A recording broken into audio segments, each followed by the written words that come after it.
বন্ধুরা, এই অনেক কষ্ট করে একটু ঘরটা ঝাড় দিলাম, কারণ আপনারা জানেন আমি তো একটা খুবই আমার ইএসআর হাই, খুব আমি কষ্ট করে জীবনযাপন করি, খুব কষ্ট হয়, আমার শরীরের এনার্জি লেভেল ভীষণ খারাপ, ভীষণ কম।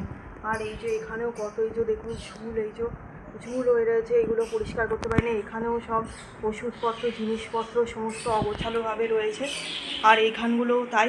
হ্যাঁ হ্যাঁ, লোকে একটা পেট হাউসও, পেট শপও খুব সুন্দর করে সাজিয়ে গুছিয়ে রাখে, কিন্তু আমার শরীরটা এতটা খারাপ, ভাল লাগে না যে আমি এগুলো পরিষ্কার করে রাখতে পারছি না।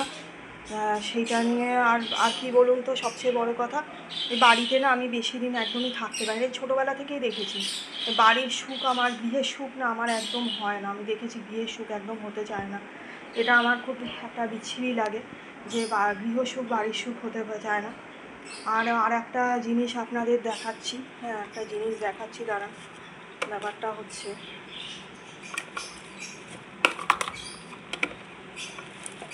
এই যে বন্ধুরা, এটা আমার একটা সিলভার সেট, হ্যাঁ দেখতেই পাচ্ছেন, কিন্তু মুশকিলটা হচ্ছে কি, এটা আমি পরতে পারি না। এই যে এতটা মোটা না, এটা আমার মানে কানে হয় না আর কি, এটা মুশকিল হয়। এখন ব্যাপারটা হচ্ছে যে আগে না আমি দোকান ঠোকানেও যেতাম, নিজেই যেতাম, গেলেও রিপেয়ার করতাম, হ্যাঁ তখন আমি তো জব করতাম। এখন মুশকিলটা হচ্ছে কি, এখন যে আমি এগুলো মেনটেন করবো বা রুপোর জিনিসপত্র আবার ঠিক করে তৈরি করাবো বা করব, এখন ব্যাপারটা হচ্ছে সেটা করতে পারি না। কারণ কি, আমার হাতে কোনো জব নেই, আমার বাড়িতে কোনো টিউশন আসে না, একটা টিউশনও পাই না সত্যি কথা বলতে। এটা নিয়ে খুব খারাপ লাগে যে একটা টিউশন আমি পাই না। যে দেখুন বন্ধুরা, এখানে করেছে, শাক সন্দেশ আর মাছ সন্দেশ করেছে, কিন্তু এখানে কার্টুন আছে, কিন্তু সেটা মানে সেটা করে তো যেতে পারি না, করতে পারি না, কোনো দোকানে যেতে পারি না, হাঁটতে খুব কষ্ট, আসলে হাঁটুতে খুব ব্যথা হয়। আমি রাস্তায় যখন হাঁটি, লোকে আমাকে কটাক্ষ করে যে হাঁটতে গেলে হাঁটুতে জোর লাগে। এটা ঠিক, আমার হাঁটুর জোর একদম নেই, পায়ের জোর, শরীরের জোর একদম নেই, তাই হাঁটতে পারি না। আর মুশকিল হচ্ছে কি, এত গাড়ি ঘোড়া, রাস্তাঘাটে এত গাড়ি ঘোড়া, যে সাইকেল চালাবো, সে সাইকেলও চালাতে পারি না, সাইকেল ক্যারি করতে পারি না। এটা নিয়েও খুব কষ্ট হয় যে সাইকেল নিয়ে যাতায়াত এগুলো করতে পারি না। সাইকেলটা ভালো করে যদি ড্রাইভ করতে পারতাম, তাহলে হয়তো এর কিছুটা সমস্যা সমাধান হতো। আর রাস্তাঘাটে মানে এমনি মানে নিজে একা গাড়ি ঘোড়া রাস্তা পার হতে পারি না, জিটি রোড পার হতে পারি না, ঠিক আছে, সেখানে সাইকেল নিয়ে যাওয়াটা খুব সমস্যা। আর সবচেয়ে বড় কথা, গৃহবাড়ির সুখ এটা একদম হয় না, এটাই খুব খারাপ লাগে যে গৃহবাড়ির সুখটা একদমই মানে হতে চায় না।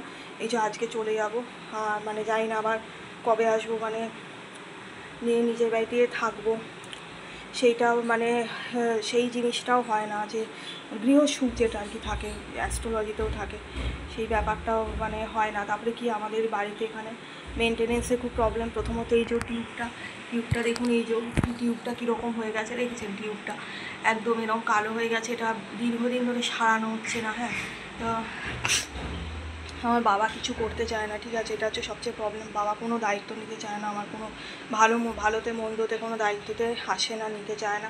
সারা জীবন এরকম করেছে, আজকে বয়স হয়ে গেছে বলে না, সারা জীবনটা এরকমই করেছে। তারপরে আমি যে একটা চোখের ডাক্তারের কাছে যাবো, চোখ দেখাবো, সেইটাও করতে পারছি না আর কি। গুড ফর নাথিং হয়ে গেছে সব কিছু, মানে এই রকম ব্যাপার। তো এটা নিয়ে খুব মনটা খারাপ আর কি, একদম ভালো লাগছে না। এটা নিয়ে খুব দুঃখ লাগে আর কি, যে জীবনে সাথেও কাউকে পাইনি। জীবনে সবাই আসে, বহু আমি যখন মেডিকেলে পড়াশোনা করতাম, কয়েকজন শুধু আসতো, খালি বিয়ে করবো, এই করবো, এইসব ধান্দা করতে আসতো, ঠিক আছে, কিন্তু কেউ দায়িত্ব নিতে চায় না সত্যি কথা বলতে। যে দায়িত্ব নেওয়ার জন্য বিয়ে করতে হয় না, যে প্রকৃত একটা কাজ ভালোবেসে বা কারুকে সাহায্য করবো এইটা, কিন্তু মন থেকে কোনো মানুষ আজকালকার দিনে কাউকে হেল্প করতে চায় না। সব গিভ অ্যান্ড টেক পলিসি, সবাই এটাই ভাবে যে আমি যে ওর জন্য করবো, আমার তাতে কী লাভ হবে, সবাই এটা ভাবে। পশু পাখিও এখন লোকে পোষে কী করে আরও দুটো ব্রিড করিয়ে সেখান থেকে টাকা পয়সা আর্ন করব, এইটা ভেবে। মানে মানুষের মনে যে প্রকৃতপক্ষে যে ভালোবাসার জায়গা, সেটা কিন্তু একদমই দেখতে গেলে এখনকার যুগে একদম নেই, পাওয়া যায় না। একটু কিছু সামনে এগোবে, এতখানি আশা করে এগোবে, একটু কিছু করব লোকের জন্য, তার জন্য আরও 100 ধাপ কী করে পাবো, শুধু এই মেন্টালিটি নিয়ে কিন্তু লোকে এখন শুধু এগোয়। আর বেশিরভাগ লোক, আত্মীয় স্বজন, বন্ধুবান্ধব, এই কারণে কোনো সম্পর্কই রাখে না, ভাবে ওর থেকে তো আমি কিছু পাবো না, তাই আমি ওর সাথে কেন সম্পর্ক রাখবো, কেন খবর নেবো। এখন মানুষ এমন হয়ে গেছে যে কেউ কারোর কথা শুনতে অবধি চায় না। কেউ যদি একটা ফোন করে, এখন মানুষ ভয়ে, অনেক মানুষ আছে এখন ভয় দেখা হলে বা ফোন করলে কেমন আছো, কেমন আছেন, এই কথাটা বলতে পর্যন্ত ভয় পায়। কি জানি বাবা, এখন তো কোনো মানুষই ভালো থাকে না, তাই হয়তো 5টা কথা আমাকে বলবে, সেইটা আমাকে শুনতে হবে। অর্থাৎ মানুষের এখন মানে সময় কম না, এখন মানুষের ধৈর্য কম, এই জন্য কেউ কারোর কথা শুনতে চায় না। তাই এখন রাস্তায় দেখা হলে বা ফোন কলে কেউ কাউকে এটা জিজ্ঞেস পর্যন্ত করতে পারে না যে কি ভালো, এই কথাটা মানে মানে এই রকম ব্যাপার, মানে ভালো ভালো আছেন বা ভালো, এটা জিজ্ঞেস করলেই যদি শুনতে হয়, না ভাই আমার তো এই সমস্যা, এই খারাপ, এই জন্য এখন কেউ কাউকে ভালো আছেন কি না এই কথাটাও জিজ্ঞেস করতে ভয় পায়।